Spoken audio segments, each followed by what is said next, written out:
వినాయకుడి నిమజ్జనంలో అపశృతి చోటు చేసుకుంది. కాకినాడ జిల్లా జగ్గంపేట నియోజకవర్గం కిర్లంపూడి మండలం పాలెం గ్రామంలో నవరాత్రుల సందర్భంగా వినాయకుడి నిమజ్జనం చేయ సందర్భంలో ఏలేరు కాలువలో పడి వీరవన గ్రామానికి చెందిన బొత్తుల లక్ష్మణరావు వయసు 33 క్యాస్ట్ ఓసీకి సంబంధించిన వ్యక్తి వినాయకుడు బొమ్మ నిమజ్జనం చేయ సమయంలో నీటిలో మునిగి అకస్మాత్తుగా మరణించాడు. మృతుని ప్రతిపాడు సిహెచ్సి హాస్పిటల్ కు తరలించారు. ఘటనా స్థలాన్ని చేరుకుని పరిశీలించారు జగ్గంపేట సిఐ లక్ష్మణరావు, కిర్లంపూడి ఎస్ఐ సతీష్.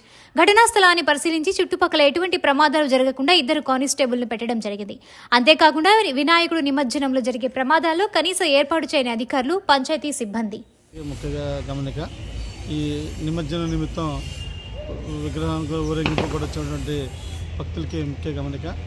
ఈ ప్రొసెషన్ తీసుకొచ్చిన తర్వాత విమర్శనం చేసే సమయంలో ఎక్కువ మంది దిక్కుండా ఆ బొమ్మకు వెయిట్కి తగ్గట్టుగానే ఒక 4-5 వరకు దిగి జాగ్రత్తగా, అది కూడా ఈత వచ్చిన వాళ్ళే దిగాలి.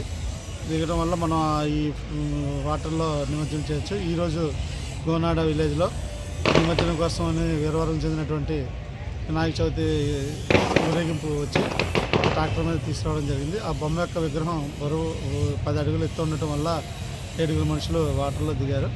దిగిన తర్వాత ఆ 7 మనుషులు బొమ్మ వదలడంతో ఒక అతని మీద బొమ్మ పడి అతను వాటర్లో మునిగి వాటర్ తాగేశాడు. వెంటనే గజయితగాళ్ళు అతను రక్షించి సిపిఆర్ చేయగా వాటర్ ఎక్కువ తాగడం వల్ల అతనికి ఊపిరాడగా ఈరోజు మరణించడం జరిగింది. కాబట్టి భక్తులందరికీ ముఖ్య గమనిక, మద్యం సేవించి ఈ ఊరేగింపులో పాల్గొవద్దు. ఒకవేళ నిమజ్జనం టైంలో విగ్రహంతో పాటు కూడా దిగకుండా ఎవరైతే ఈత వచ్చిన వ్యక్తులు ఉంటారో వారు మాత్రమే దిగి ప్రమాదాలు జరగకుండా, ఎటువంటి అవాంఛనీయ సంఘటనలు జరగకుండా చూసుకోవాలి. ఈ మా ఎస్పీ గారు ఇచ్చిన ఆదేశాల ప్రకారం ప్రొసెషన్ కూడా ఒక కానిస్టేబుల్ని, నిమజ్జనం పాయింట్ దగ్గర ఒక 2 వేయడం జరిగింది.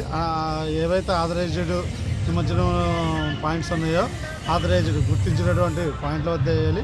ఈ ఏలేరు కెనాల్ వాటర్ ఫ్లోటింగ్ ఎక్కువ ఉండటం వల్ల ఎక్కడైతే బ్రిడ్జెస్ ఉన్నాయో ఆ బ్రిడ్జెస్ పైనుంచి విగ్రహాలను వేయాలని చెప్పి ఈ సందర్భంగా చెబుతాం. ముందు ఎటువంటి అవాంఛనీయ సంఘటనలు జరగకుండా జాగ్రత్తగా చూసుకోవాలని చెప్పి ప్రజలందరినీ కోరుకుంటున్నాం.